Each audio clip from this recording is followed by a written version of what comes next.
plans for the Kennedy Dormitory in the 1970s, they decided that due to all of the student activism here on campus, this building should be riot-proof. Definitely makes it the ugliest dorm in the yard.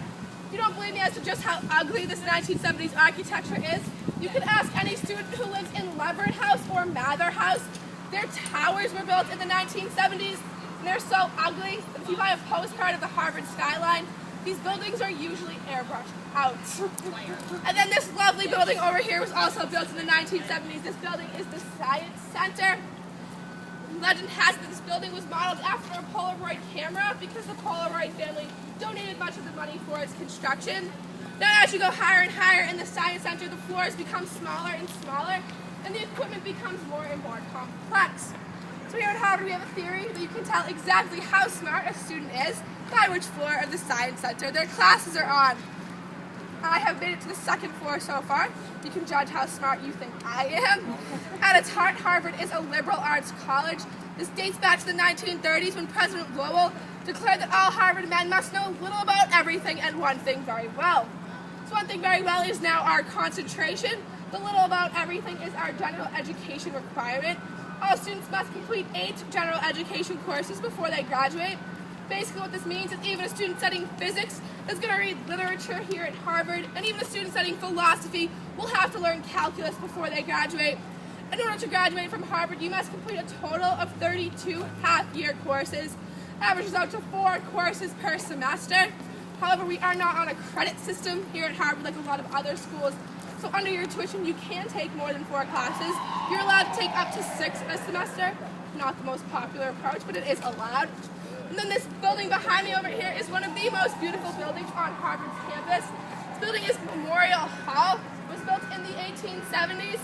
Most people would probably think this building is some kind of church or cathedral for very obvious reasons. This building is home to our freshman dining hall. So all first-year students eat all of their meals inside of this building.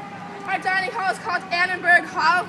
Fortunately, we're not allowed in Annenberg Hall at the moment, but if any of you have seen any of the Harry Potter films, you know exactly what Annenberg looks like, because it looks exactly like Hogwarts Hall from Harry Potter, with the long wooden tables, the chandeliers, the owls flying around. It's wonderful. So this is because the church in Oxford that the producers of Harry Potter modeled Hogwarts Hall after is the same church that the builders of Annenberg modeled our dining hall after.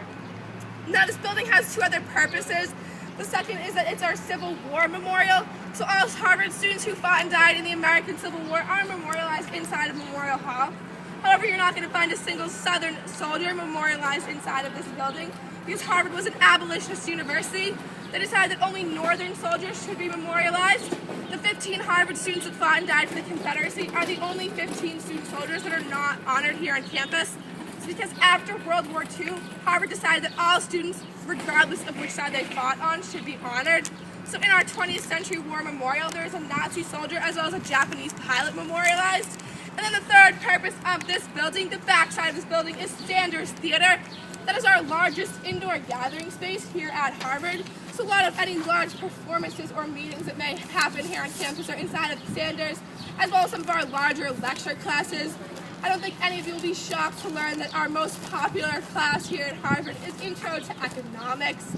This class enrolls about 800 students every semester. Now we're going to head this way over to the new yard.